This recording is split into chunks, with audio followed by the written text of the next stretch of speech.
only thing that politicians fear is the media. If they own the media, they have nothing to fear. Politicians have decided to witch hunt free speech on social media as an easy way to account for the problems within their leadership. The solution to civil unrest, digital monopolies, collapsing economies, medical tyranny, inconvenient historical facts, and political dissatisfaction is to introduce heavy-handed censorial legislation. These laws do not solve the moral problems of a nation or the stranglehold from Silicon Valley. Instead, the people find themselves stuck between two powerful censors, the government and big tech. Welcome to Pure Element 5. My name's Suzanne, and today's epiphany came from seeing the snakes revealing themselves. Here's the thing, they were never really hidden. People hide behind the masks, but what is done in the dark always comes to light. Eventually we see who they truly are. History tells us that only unpopular, deeply insecure governments fear the voice of their people, questioning, learning, discovering, discerning. The Western world learned long ago that the best way to maintain peace within the melting pot of civilization is to have the incontrovertible freedom to call each other out. The freedom to speak is the freedom to think. Without free speech, our civilization is worth nothing. By the end of this video, you'll learn the business of honesty.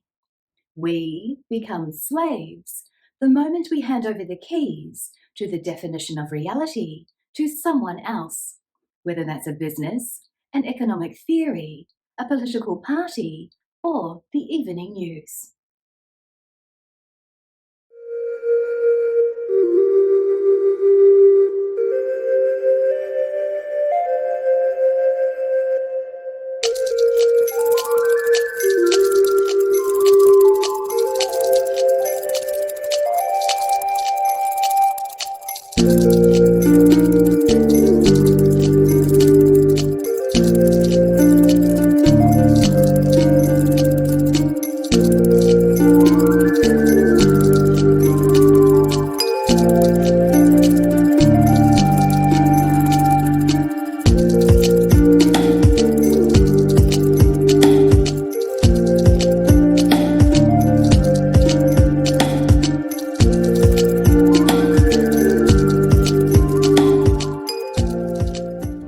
Authoritarianism never ends well. The superficial premise of short-term security and social freedoms are a masquerade for the loss of real personal security and freedom to the state. If history teaches us anything, it is that you can never be compliant enough to earn your freedom. We are living through a period of medical infancy regarding experimental gene therapy in which the supposedly unquestionable science put out by social media changes every day. When consistent inconsistencies are used to silence, coerce, and imprison people, conflict with the government is inevitable. 21 months on, and still every waking moment is consumed with catastrophic messaging, saving lives, and worst-case scenario modeling. Now it seems the agenda has taken on a life of its own. As soon as we are released from lockdown, the media switches to reports on new variants or detection in the sewage. Lockdowns, masks forever, being surveilled, tracked, and traced, with the relentless message that freedom is to be feared. If it feels like you are hallucinating with a number of rules, you are not alone. And just how is our culture of misinformation affecting the role of honesty in business?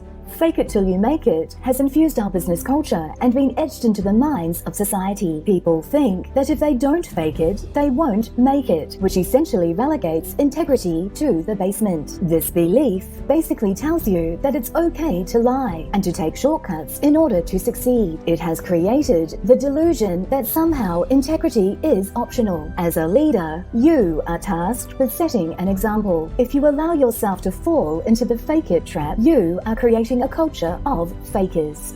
Fakery is a lie. You cannot build a sustainable business on fakery. Customers, stakeholders, and employees will figure it out, and your reputation and brand will begin to disintegrate before your very eyes. What is done in the darkness always comes to light. The truth is that the truth always comes out, and when it does, you will be exposed. No one wants to do business with a liar. If you thought this was pure engagement, please give us a thumbs up. And if you thought it was pure poo, feel free to give us a thumbs down. It helps us create the content you want to see. The links are down below if you want to catch us on other mediums, along with a link to our website so you can download our free ebook. Until we meet again, the essence of who you truly are is pure love. Go out and connect with someone and show them the love.